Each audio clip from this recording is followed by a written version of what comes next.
자, 이게 풀이 과정이 왜 안 써져 이미 써져 있는지 궁금하실 텐데 녹음을 안 켜고 강의를 해서 그렇습니다. 바로 강의 시작하겠습니다. 자, 수열의 합이 A1이 2보다 크고, 지금 이 문제는 보시면요, 같이 봅시다. 문제 간단히 같이 볼게요. 초항이 2보다 큰 수열 AN의 첫째 항부터 JN항까지 합을 SN이라고 하고요. 수열의 합에 대한 조건이 다음과 같이 주어져 있습니다. 그리고 자연수 m에 대하여 AM의 값이 4분의 1일 때 초항과 자연수 m의 값을 물어봤는데, 먼저 문제에서 수열에 대한 조건과 일반항에 대한 조건이 주어졌기 때문에 서로 같이 보면서 풀기 위해서 밑에서 SM 플러스 1을 SN과 AM 플러스 1의 합으로 우리가 다시 대입을 해보겠습니다. 그러면 AM 플러스 1의 값으로 정리가 됩니다. 이거는 하는 방식은 2주차 강의에서 VOD에서 했기 때문에 기억 안 나면 참고해 주시기 바랍니다. 그래서 다음과 같이 정리를 이렇게 해줄 수가 있는데요. 자, 우리가 문제에서 주어진 수열의 합에 대한 조건과 수열의 일반항에 대한 조건을 모두 활용하기 위해서 3번에 이렇게 정리를 해서 AM 플러스 1의 값으로 정리를 해본 겁니다.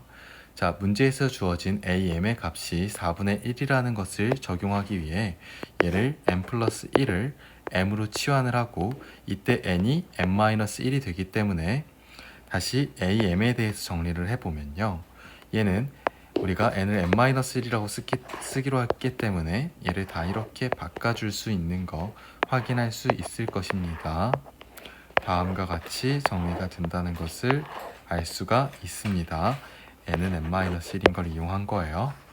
자, 여기까지 됐고, 이렇게 되면 지금 우리가 문제에서 주어진 AM의 값이 4분의 1이라는 것을 밑에서 대입해 볼 수 있고, 이 경우 SM-1의 값도 우리가 정할 수 있는데요. 크게 두 가지 케이스로 우리가 구해 볼게요. 자, 1번, 2번이에요. 첫 번째 케이스 1번. 자, 얘 같은 경우에는 2보다 작거나 같은 경우, 이때 AM은 SM-1의 제곱 마이너스 3M-1 플러스 2분의 5가 4분의 1. 이때 AM의 값이 4분의 1이기 때문에 계산을 해보면 SM-1이 2분의 3이라는 걸 알 수 있습니다. 따라서 위의 조건에 만족한다라는 것을 알 수가 있습니다. 두 번째의 경우 SM-1이 2보다 큰 경우인데요. AM은 SM-1분의 3 마이너스 SM-1. 자, 이때 4분의 1이기 때문에 우리가 이때 2차 방정식으로 얘를 다시 정리를 해서 보면 식이 4 곱하기 이렇게 다음과 같은 방정식이 나오게 되고요. 얘 근해 공식 쓰면요, SM-1은 8분의 마이너스 1 풀마 루트 193입니다.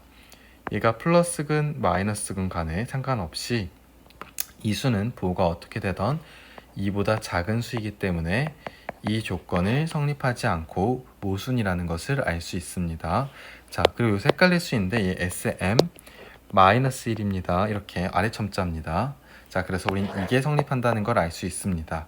우리가 궁극적으로 구해야 되는 건 이 초항의 값이기 때문에 수열의 합의 공식에서 초항의 값을 구하려면 우리가 이 역추적을 통해서 구해야 한다는 것을 알 수 있을 겁니다. 그러면 우리가 수열의 합을 통해서 역추적을 하려면 문제에서 우리한테 주어졌던 수열의 합에 대한 식을 활용할 수 있을 건데, 역추적이 수월하게 하게끔 하기 위해서는 그래프를 사용을 할 겁니다. 자, 우리가 Sn 플러스 1과 Sn과의 관계를 함수로 표현하게 되면 다음과 같은 함수식으로 표현할 수가 있습니다. fSn, fx란 그래프 sn 대입하면 그때 나오는 y값을 sn 플러스 1이라고 할 수가 있고, 이를 식으로 우리가 표현하게 되면 다음과 같이 정리를 할 수가 있습니다. 자, 여기까지 됐을까요? 자, 식 이렇게 쓸 수 있게 됩니다.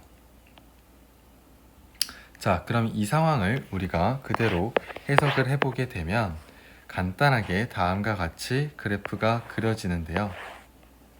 자, 이렇게 생길 거고, 이렇게 여기 이렇게 따다다다 1 따다다다다다다다다 2. 자, 이렇게 될 거고 여기가 2분의 5일 거고 여기가 2분의 3일 거고. 자, 우리가 앞서 구했던 Sn-1이 아까 2분의 3이었잖아. 이걸 기준으로 먼저 Sn-2, Sn-3 다 역추적해 볼게.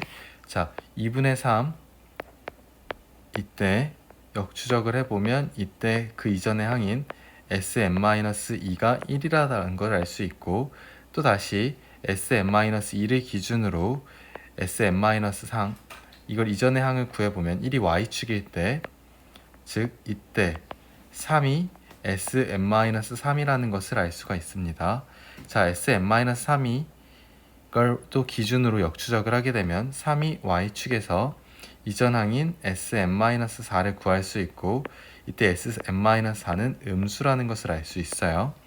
우리가 어떤 수가 음수가 나온다는 걸 알면 그 이전 항이 Sn-5를 구하기 위해서는, 자, 다시 이 Sn-4가 y축이 되고 이 경우 이렇게 해당하는 x축은 존재하지 않기 때문에 Sn-5는 존재하지 않는다라는 것을 알 수가 있고, 즉 따라서 n-5는 자연수가 아니다라는 것을 알 수 있습니다.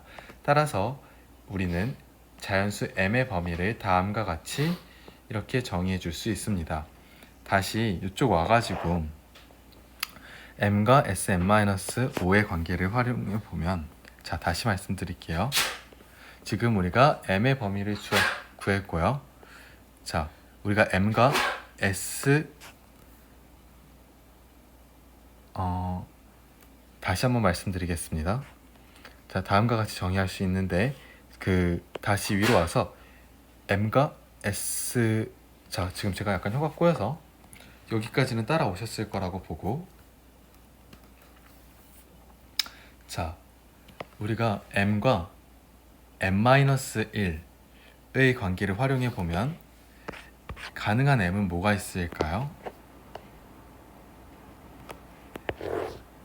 m과 Sn-1의 관계를 우리가 파악해 보면, 자, 가능한 항은 2, 3, 4, 5가 될 수 있을 거고요. 그리고 여기서 우리가 각 항에 나오는 값들은 아마 초항, 즉 A1은 S1로 가능한 수는 Sn-1, Sn-2, Sn-3, Sn-4고, 우리가 앞서 구했던 각각의 수를 대입해서 구해볼 수 있습니다. 근데 문제에서 우리가 보면 초항은 아까 2보다 크다라고 되어 있기 때문에 이 상황을 만족시키는 수는 언제밖에 없죠? 이거밖에 없기 때문에, 자, m은 4가 되고 A1은 3이 되고, 자, 두 수의 합은 7이 되고 답은 3